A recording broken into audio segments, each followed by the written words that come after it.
Alhamdulillah. Alhamdulillahilladzi arsala rasulahu bil huda wa dinil haqq liyuzhirahu 'alad dini kullihi walau karihal musyrikun. Asyhadu an la ilaha illallah wahdahu la syarika lah wa asyhadu anna sayyidana Muhammadan 'abduhu wa rasuluh. Allahumma salli wa sallim wa barik ala sayyidina Muhammad wa ala alihi wa ashabihi wa man tabi'ahum bi ihsan ila yaumiddin. Amma ba'd. Faya ibadallah, ittaqullaha haqqa tuqatih wa la tamutunna illa wa antum muslimun. Sidang jemaat yang dirahmati Allah SWT sekalian, saya menyuruh kepada diri saya dan juga tuan-tuan sekalian, marilah kita sama-sama bertakwa kepada Allah SWT dengan sebenar-benar takwa, dengan melaksanakan kita perintah Allah SWT dan meninggalkan larangan Allah SWT. Mudah-mudahan dengan bekalan takwa yang kita bawa di dunia ini akan menjadikan kita, menggolongkan kita semua ini berjaya di dunia dan berjaya akhirat, insyaAllah. Hadirin dan jemaat yang dirahmati Allah SWT sekalian, Allah SWT berfirman di dalam suratul Qasas ayat yang ke-26, A'udzu billahi minasy syaithanir rajim. Qalat ihdahuma ya abati istajirhu inna khaira man istajartal qawiyyul amin. Shadaqallahul azim. Salah seorang daripada kedua wanita itu berkata, "Ya bapaku, wahai bapaku, ambillah dia sebagai orang yang bekerja. Kerana sesungguhnya orang yang paling baik yang kamu ambil untuk bekerja kepada kita ialah orang yang kuat lagi dapat dipercayai." Suratul Qasas ayat yang ke-26. Tadi di dalam tazkirah kita berkongsi cerita tentang Nabi Musa alaihissalam yang dibesarkan di dalam istana Fir'aun, dan sampailah cerita di mana Nabi Musa alaihissalam telah diambil bekerja dengan Nabi Syuaib alaihissalam kerana mempunyai dua sifat, iaitu sifat Al-Qawiyyu dan yang kedua Al-Amin. Apakah maksud Al-Qawiyyu dan maksud Al-Amin yang disebutkan oleh Allah Subhanahu wa Ta'ala di dalam ayat ini? Saya merujuk kepada satu kertas kerja yang ditulis oleh Muhammad Nauzi bin Nasir daripada kuis. Tajuk kertas kerja tersebut, Sifat Al-Qawiyyul Amin dalam kepimpinan almarhum Tuan Guru Datuk Bentara Setia Nik Abdul Aziz Nikmat. Di dalam kertas kerja tersebut menyebutkan tentang pengertian Al-Qawiyyu Al-Amin. Di dalam ayat surah Qasas ayat ke-26 ini, Qawiyyu bermaksud kekuatan, keupayaan, kemahiran dan segala yang diperlukan untuk sesuatu tugasan itu dilakukan mengikut spesifikasinya, ataupun dalam definisi yang kita guna secara umum sekarang ini, Al-Qawiyyu bermakna kompetensi. Apakah maksud Al-Aminu pun? Al-Amin adalah sifat amanah, bertanggungjawab dan segala akhlak seseorang. Dalam bahasa moden kita sebut integriti. Dalam hal ehwal kepimpinan, kelayakan tertinggi adalah pada seseorang yang memiliki nilai integriti dan kompetensi yang sama tinggi. Konsep Al-Qawi adalah kemampuan untuk melaksanakan, dan Al-Amanah adalah perasaan takutkan kepada Allah Subhanahu wa taala dari melakukan pengkhianatan dan dari berlakunya kecuaian. Ulama siasat syar'iyyah menyatakan dalam pemilihan keadaan disebut oleh Profesor Dr. Muhammad Uddin Abdul Ghani. Dia kata kalau berlaku ketandusan di antara kedua-dua ini, tak ada orang yang tak ada kelompok yang ada dua sifat ini sekaligus, maka yang mana perlu diutamakan? Ulama siasat syariah menyatakan pemilihan dalam keadaan sebegini hendaklah dilihat kepada jenis atau keadaan jawatan yang hendak diserahkan tersebut. Jawatan yang macam mana? Kemudian kita nilai siapakah yang paling boleh memberi manfaat dan yang paling kurang mudaratnya apabila menduduki jawatan tersebut.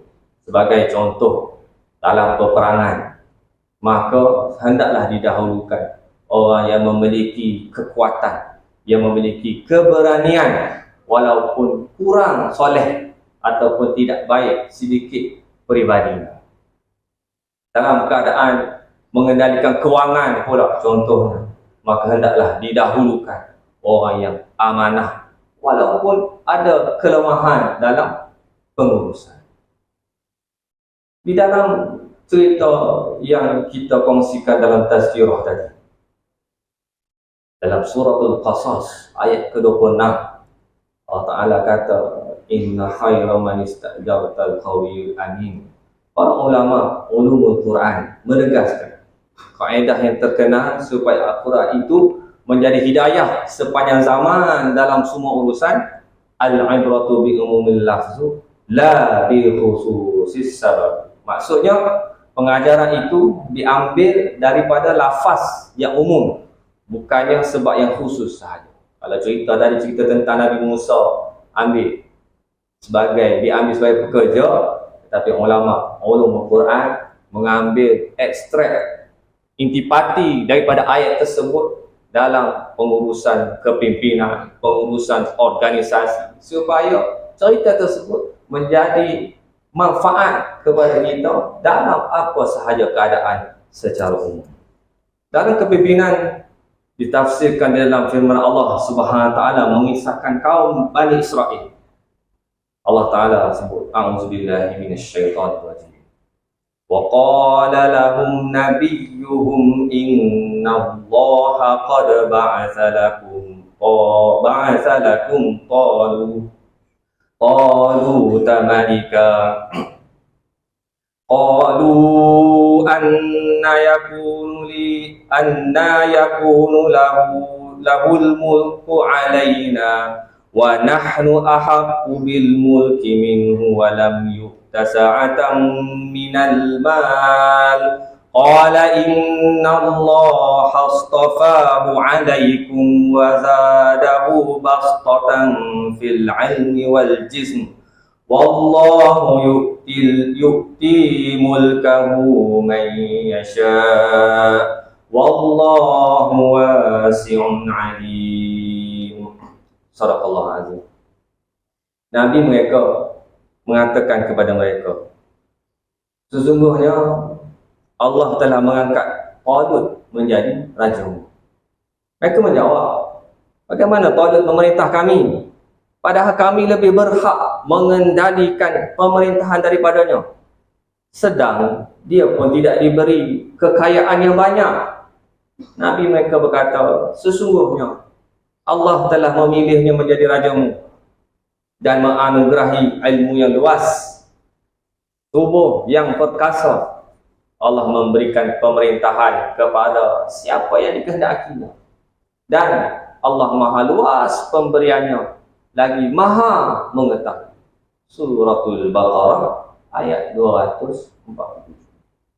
Allah Ta'ala cerita dalam ayat lain lagi. وَجَعَلْنَا مِنْهُمْ أَئِمَّةً يَهْدُونَ بِأَمْرِنَا لَمَّا صَبَرُوا وَكَانُوا بِآيَاتِنَا يُوقِنُونَ. Dan kami jadikan dari kalangan mereka beberapa pemimpin yang membimbing kaum masing-masing kepada hukum agama kami, selama mereka bersifat sabar dalam menjalankan tugas itu, serta mereka tetap yakin akan ayat-ayat keterangan kami. Surah As-Sajdah ayat ke-24. Kita tiap-tiap hari Jumaat biasa masjid-masjid surah-surah baca surah As-Sajdah. Ada ayat tentang kepimpinan di dalam surah As-Sajdah yang kita boleh jadikan ia sebagai panduan. Mereka itulah orang yang beriman dengan hidayah Allah dan berakhlak perjuangan, menyuruh kepada yang baik, mencegah kemungkaran. Maka kekuatan kepimpinan dalam Islam adalah syakhsiyah yang merangkumi aspek fitrah manusia, iaitu jasad, roh, akal, keluarga, masyarakat. Syarat-syarat kepimpinan yang dihuraikan secara terperinci oleh para ulama merangkumi siasat syar'iyah atau ahkam sultaniyah bagi mencapai tujuan syariat, iaitu maqasid syariah, tujuan syariat yang membawa kejayaan di dunia dan kejayaan di akhirat. Hadirin sidang Jumaat yang dirahmati Allah Subhanahu wa taala sekalian. Kesimpulan, kita sekarang ini berada dalam suasana akan datang tak lama lagi membuat pemilihan kepimpinan negara. Dan kita mengajak kepada semua untuk kembali kepada panduan Allah Subhanahu wa taala dalam memilih kepimpinan. Kita carilah pemimpin yang mempunyai sifat al-qawiyyu, sifat al-amin. Pilihlah kumpulan pemimpin yang telah membuktikan pengabdian dia kepada Allah Subhanahu wa taala setelah diberi kuasa. Bila diberi kuasa, dia menggunakan kuasa dia untuk menyekat arak dan judi dengan kuasa yang dia ada. Dengan kuasa yang ada, dia telah melaksanakan, meluluskan enakmen undang-undang syariah Islam di negerinya. Dengan kuasa yang ada, dia telah membebaskan akaun negeri dan negaranya daripada sistem riba, memperkenalkan gadaian secara Islam yang bebas daripada riba.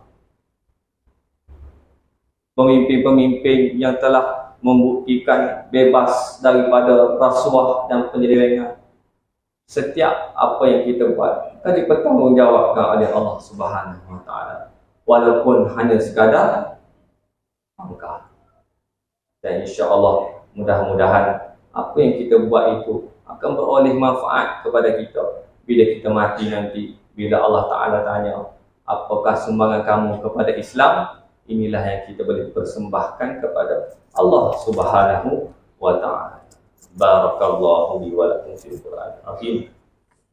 Wa nafa'ani wa iyyakum bima fihi minal ayati wa dhikril hakim. Wa taqabbal minni wa minkum tilawatahu innahu huwas sami'ul 'alim. Aqulu qawli hadza wa astaghfirullahal 'azim li wa lakum wa lisairil muslimina wal muslimat wal mu'minina wal mu'minat fastaghfiruhu innahu huwal ghafurur rahim.